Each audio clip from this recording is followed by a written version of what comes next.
நான் சொல்லித்தான் விஜய் அவர்கள் இதை சட்டமன்றத்திலே கொண்டு வந்து சொல்வார்கள். அடிக்காவிட்டால் சொல்வார்கள் இவர் ஒரு தமிழினத்தின் துரோகி, தமிழ் மக்களுடைய துரோகி என்று சொல்வார்கள். ஒரு இருதலை கொள்ளி எறும்பு நிலைமைக்கு விஜய் அவர்களை கொண்டு வருவதற்கு தமிழ் அரசியல்வாதிகள் யாழ்ப்பாணத்திலிருந்தும் மட்டக்களப்பிலிருந்தும் முக்கியமாக சாணக்கியன், சுமந்திரன் போன்றவர்கள் முயல்கிறார்கள்.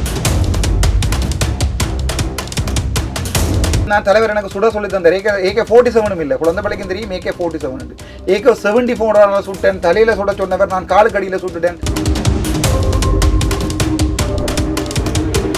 அவருக்கு இருக்கிற ஹலுசினேஷன்ஸ், அவருக்கு இருக்கிற டிலூஷன்ன்றது மருத்துவத்தில் சொல்வார்கள் ஒரு பொய் நம்பிக்கை, அதாவது பிள்ளையான நம்பிக்கை.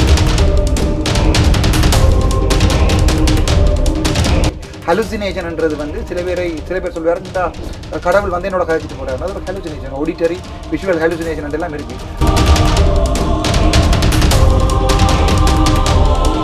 மருத்துவத்திலே எனக்கு பிடித்த பாடமே சைக்கியாட்ரி, அதாவது வந்து நான் உளவியல் சம்பந்தம். ஆகவே நான் சீமான் அவர்களை நான் ஒரு நோயாளியாக தான் பார்க்கிறேன். இது எப்படி இருக்கிறது என்றால், ஒருவனை விழுத்துவதற்காக கொடுக்கப்படுகின்ற ஒரு அசைன்மெண்டாகத்தான் இருக்கிறது. முதலமைச்சர் அவருக்கு தெரியும் எப்போ எங்கே எந்த ஆள்கள் மீன்பிடியே தடை செய்ய என்பது ஒரு முதலமைச்சருக்கு தெரியும்.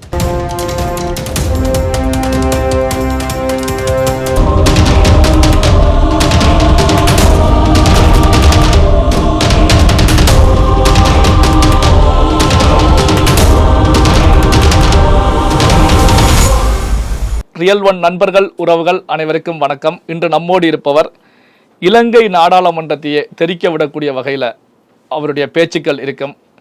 அவருடைய வைரலாகக்கூடிய வீடியோக்கள் தமிழ்நாட்டிலையும் சரி பல்வேறு நாடுகள்லையும் சரி நாம் பார்த்துருக்கோம். அதாவது இலங்கை நாடாளுமன்ற உறுப்பினர் ராமநாதன் அர்ஜுனா அவர்கள். வணக்கம் சார். சீமான் அவர்களை பொறுத்த வரைக்கும் மேதகு அவர்கள் இருந்த காலகட்டத்தில் அவர் கூட வந்து நான் வந்து டிராவல் பண்ணியிருக்கேன், அவர் கூட இருந்திருக்கேன். அதாவது அவருடைய காலகட்டத்துக்கு பிறகு அவருடைய பணியை நான் தான் தொடர்ந்துகிட்டு இருக்கேன், செய்ய போனேன் அப்படிங்கிற நிலையில் தான் பேசிக்கிட்டு இருக்காங்க. அப்படி இருக்கும்போது நீங்கள் சீமான் அவர்களை தமிழர்கள் தூக்கி எறிந்து விட்டார்கள் அப்படின்னா எப்படி புரிந்து கொள்வது? நான் 40 வருடம் இந்த தமிழீழ மண்ணிலே வளர்ந்தவன். அப்பா காவல்துறையிலே 3வது தரநிலை அதிகாரியாக இருந்தவர். பல தடவை அப்பாவுடைய ஆஃபீஸில் போய் அப்பாவுடைய மேசையில் இருந்து சாப்பிட்டு இருக்கிறேன். நான் அதற்காக நான் சொன்னால் நான் தலைவரை பல தடவை சந்திருக்கிறேன் என்று யாரால் ப்ரூவ் பண்ண முடியும் சந்திக்கவில்லை என்று?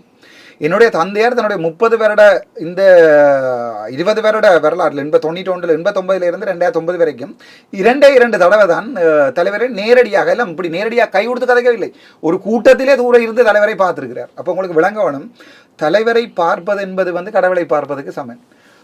ஸோ ஒருவர் வந்து நான் தலைவர் எனக்கு சுட சொல்லி தந்தார். AK-47 இல்லை, குழந்தை பிள்ளைக்கும் தெரியும் AK-47. AK-74 சுட்டேன், தலையில சுட சொன்னவர் நான் காலுக்கடியில் சுட்டுட்டேன், பேந்து அப்படி வந்தேன் இப்படி வந்தேன், மான் வத்தல் ஆமை வத்தல் எல்லாம் என்னை பொறுத்த வரைக்கும் நான் நினைக்கிறேன் அது அவருக்கு சந்தோஷமாக இருக்கும்.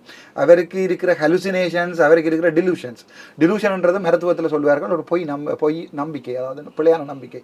ஹலுசினேஷன்ன்றது வந்து சில பேர் சொல்வார்கள் இந்த கடவுள் வந்து என்னோட கதைச்சிட்டு போறாரு, அது ஒரு ஹலுசினேஷன், ஆடிட்டரி விஷுவல் ஹலுசினேஷன் எல்லாம் இருக்கு. ஸோ சீமானுடைய அந்த பக்கம் மனத்தினுடைய அந்த பக்கத்தை நான் விமர்சிக்க விரும்பல, நான் அப்படித்தான் அதை பார்க்குறேன். சில பேர் வந்து டிலூஷன்ஸ் எல்லாம் இருப்பாங்க, நீங்கள் என்னதான் சொன்னாலும் அவங்களுக்கு கேட்காது. அவங்க சொல்லுவாங்க ஒரு பெல்ட்டை பார்த்து இது பாம்புண்டே கத்துவாங்க, இல்லை அது பெல்ட்னு சொல்லி இடுப்பில் கட்டினாலும் ஐயோ பாம்பை கட்டி இருக்கிறாங்கன்னு கத்துவாங்க. அந்த மாதிரி வந்து நான் என்னை பொறுத்த வரைக்கும் நான் மருத்துவத்திலே எனக்கு பிடித்த பாடமே சைக்கியாட்ரி, அதாவது வந்து உளவியல் சம்பந்தமாக. ஆகவே நான் சீமான் அவர்களை நான் ஒரு நோயாளியாக தான் பார்க்குறேன். ஆகவே என்னை பொறுத்த வரைக்கும் நான் அது சம்பந்தமாக அவருடைய கதைகளை அரட்டிக் கொள்வது பிரியோசனம் இல்லைன்னு நினைக்கிறேன். இப்போ சீமானவர்கள் பேசக்கூடிய வீடியோக்களை பொறுத்த வரைக்கும் உலகளாவிய ஈழத்தமிழர்கள் எல்லாமே வந்து கமெண்ட்ஸ் போடுறாங்க, அவருக்கு பாசிட்டிவான கமெண்ட்ஸ் தான் வந்துகிட்டு இருக்கு அப்படின்லாம் சொல்லப்படுது. அப்போ அவர் பின்னாடி இருக்கக்கூடிய அந்த ஈழத்தமிழர்கள் யார்? எப்படி ஒருபடியாக சொல்லுகிறேன், நான் இப்போ என்னுடைய முதலமைச்சர் அவர்களை நேசிக்கிறேன், பாசமாக கதைக்கிறேன். இப்போது கொண்ட மீடியாக்கள் எல்லாம் என்னை பற்றி பகிரப்படுகிறது. அதற்காக முதலமைச்சர் என்னை நம்பவன் நீங்கள் நினைக்கிறீர்களா? இல்லை, முதலமைச்சருக்கு என்னை யாருடைய தெரியாது. இப்போ நான் எல்லா இடமுமே முதலமைச்சர் தொடர்பாக கதைச்சு ஃபேமஸ் ஆகிட்டேன் என்று ஒரு பேச்சு ஒன்றை வச்சுக்கொள்வோம். அதற்காக முதலமைச்சர் செய்கின்ற எல்லா விடயங்களும் எனக்கு சொல்லியா செய்ய போகிறார்? இல்லை தானே, நான் எங்கேயோ இருக்கிற ஒரு சின்ன புள்ளி, அவ்வளவுதான். அதே போல் தேசிய தலைவர் என்ற கடலுக்கு இவர் எங்கேயோ இருக்கிற ஒரு துளி புள்ளி, அவ்வளவுதான். தேசிய தலைவரிடம் தான் நாங்கள் கேட்கணும் சீமான தெரியுமான்ட்டு, சீமான்கிட்ட கேட்கக்கூடாது தேசிய தலைவரை தெரியுமா. ஆனால் இவர் தன்னுடைய ஊடகங்களில் சொல்லியிருக்கிறார், தமிழ்நாட்டுக்கே தேசிய தலைவரை அறிமுகம் வச்சு எங்களுடைய கொடி எங்களுடைய இலச்சனைகளை எல்லாத்தையுமே தான் இதுவரைக்கும் அடுத்த சமுதாயத்துக்கு கடத்தி இருக்கிறேன் என்று சொல்லியிருக்கிறார். அதை நான் எப்படி பார்க்கிறேன் என்றால், இவருடைய கதையின்படி தேசிய தலைவர் மேதகு பிரபாகரன் அவரை தமிழ்நாட்டுக்கு அறிமுகம் செய்து வைத்தது சீமான் என்பதுதான் இவருடைய கதை. அது எப்படி இருக்கிறது என்றால், விஜய் அவர்களை யாழ்ப்பாணத்துக்கு இன்ட்ரடியூஸ் பண்ணி வச்சது நான் தான் என்கிறது மாதிரி தான் அந்த கதை இருக்கிறது. ஸோ அதில் எவ்வளவு சில்லறத்தனம் இருக்கிறதுன்றதை நீங்கள் விளங்கிக் கொள்ளணும். எங்களுடைய கையினுடைய வீக்கத்தை நாங்கள் அறிந்து கொள்ளணும். கையின் வீக்கத்துக்கு ஏற்ற மாதிரி தான் மோதிரம் போடலாம். ஸோ ஜானைக்கு போடுகின்ற மோதிரத்தை என்னுடைய கையில் நான் போடக்கூடாது. ஜானையோட காலில் மாற்ற ஒரு காப்பை என்னுடைய கைக்கு போட ஆசைப்படக்கூடாது. ஸோ சீமானை பொறுத்த வரைக்கும் தமிழ் தேசியம்ன்றது எங்களோட ஒரு இனத்தினுடைய வலி. நாங்கள் எங்களுடைய அழிக்கப்பட்ட ஒரு இனத்தினுடைய அவல குரல். அதை சீமான் எண்ணம் கதைக்கட்டும், விற்கட்டும், அது பிரச்சனை இல்லை எங்களுக்கு. யார் யாரோ இல்லாமோ காட்டி கொடுத்து அழிந்த இனம். ஸோ சீமானம் அதை செய்யட்டும், எங்களுக்கு பிரச்சனை இல்லை. ஆனால் நாங்கள் சீமானை வெறுக்கிறோம், அவ்வளோதான்.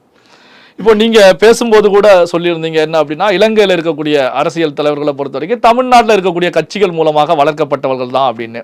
ஆனா இப்போ விஜய் அவர்களை பொறுத்த வரைக்கும் அதிரடியான அரசியல் களத்துல புகுந்து சில ஆண்டுகள்லயே 2 ஆண்டுகள் தான் கட்சி ஆரம்பித்து முதலமைச்சராக அரியணையில ஏறிட்டாங்க. ஆட்சியில இருந்த கட்சிகள், எதிர்கட்சியாக இருந்த கட்சிகளை பொறுத்த வரைக்கும் ஒரு அதல பாதாளத்துல தோல்வியை கண்டிருக்காங்க.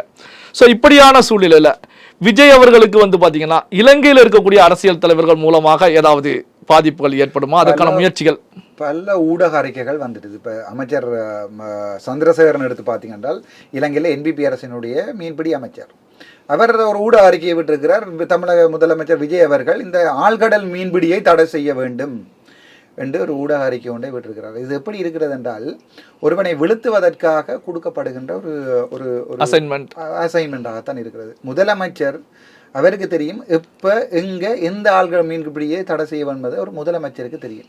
இலங்கையிலே மக்களோட வாக்குகளால் கூட வர இயலாத அமைச்சர் சந்திரசேகர் அவர் தேசிய பட்டியல் எம்பி, அதாவது இந்த தேசிய நேஷனலிஸ்ட் என்று சொல்வார்கள். 196 பாராளுமன்ற உறுப்பினர்கள்லாம் தேர்வு செய்யப்படுறது. மிச்சம் இருக்கிற 29 பாராளுமன்ற உறுப்பினர்களும் நேஷனல் லிஸ்ட்டில் உங்களுடைய வாக்குண்ட வீதாசார அடிப்படையில் தான் வருகிறார்கள். ஒரு மக்கள்கிட்ட போய் ஒரு வாக்கே எடுத்து வர முடியாத அமைச்சர் சந்திரசேகர் யாருக்கு அட்வைஸ் பண்ணுகிறார் என்றால் முதலமைச்சர், இந்த பெரிய தமிழகத்தின் முதலமைச்சருக்கு அட்வைஸ் பண்ணுகிறார். சரி, அதைத்தான் விடுவோம் அரசியல் என்று. எங்களுடைய தமிழ் அரசியல்வாதிகள் பார்த்தீங்கன்னா ஸ்ரீதரன், கஜேந்திரகுமார் பொன்னம்பலம், இந்த 2 பேரும் அண்மையில் ஊடக அறிக்கையை விட்டிருக்கிறார்கள். அதாவது தமிழ் மக்களுடைய முள்ளிவாய்க்கால் படுகொலை தொடர்பாக சட்டசபையிலே தீர்மானம் கொண்டு வர வேண்டும், இல்லாட்டி விஜய் எங்களுடைய ஆள் இல்லை என்கிற ஒரு இதொண்ட போட்டிருக்கிறார். இதே கஜேந்திரகுமார் தான் உங்களுக்கு 2009ஆம் ஆண்டு புலித்தேவன் நடேசனுடைய வெள்ளைக்கொடி விவகாரத்தில் தமிழருக்கு துரோகம் செய்தவர்கள். இன்று வரைக்கும் இவர் இருக்கிறார் 20 வருடம் பாராளுமன்றத்தில், சிறிதன் இருக்கிறார் 15 வருட பாராளுமன்றத்தில்.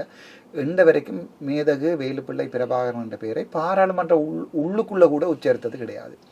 நான் போய் 39 வருடங்களுக்கு பிறகுதான் முதலாக கன்சாட்டிலே பதியப்பட்டிருக்கிறது மேதகு வேலுப்பிள்ளை பிரபாகரன் எங்களுடைய இனத்தினுடைய தெய்வம் என்பதை. நான் போய் 2024ஆம் ஆண்டு எனக்கு முதல் போய் 77 நாட்கள் இலங்கை அரசாங்கம் என்னை பாராளுமன்றத்தில் கதைக்கு அனுமதிக்கவே இல்லை, என்னை தடை செய்தது, அதாவது எனக்கு டைமே கொடுக்கல. ஸோ அந்த நேரத்தில் கூட முதலாக என்னுடைய கன்னி உரையில் மேதகு வேலுப்பிள்ளை பிரபாகரன் அவருடைய என்னுடைய இனத்தினுடைய தெய்வத்துக்கு வணக்கம் என்று சொன்ன பிறகுதான் ஒவ்வொரு தமிழ் அரசியல்வாதிகளும் பாராளுமன்றத்துக்கு உள்ளுக்குள்ளே அது சிறப்புரிமை அங்கே கிடக்கின்ற விடயங்களுக்கு இலங்கை அரசாங்கம் எந்த அரசியல் அல்லது பழிவாங்கலும் செய்ய முடியாது, சட்ட நடவடிக்கையும் எடுக்காது. 39 வருடத்துக்கு பிறகும் எங்களுடைய தலைவருடைய பெயரை பாராளுமன்றத்தில் போய் சொன்னது நான். ஆனால் இந்த அரசியலுக்கு வரைக்கும் நான் ஒருபோதுமே தலைவருடைய பெயரை பாவித்து வந்ததில்லை. நான் வந்தது மக்களுடைய வைத்தியசாலை பிரச்சனை தொடர்பாக கதைத்து தான்.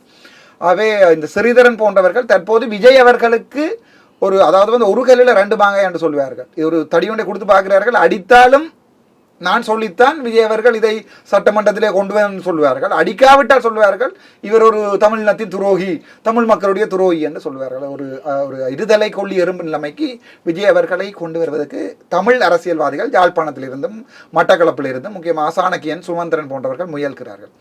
என் அன்பான அண்ணனுக்கு ஒரே ஒரு வேண்டுகோள், அமைதியாக இருங்கள். உங்களுக்கு தெரியும் எப்போது என்ன செய்ய வேண்டும் என்று. ஆகவே இவர்கள் கூக்குள் இருப்பதை கணக்கில் கூட எடுக்க வேண்டாம்.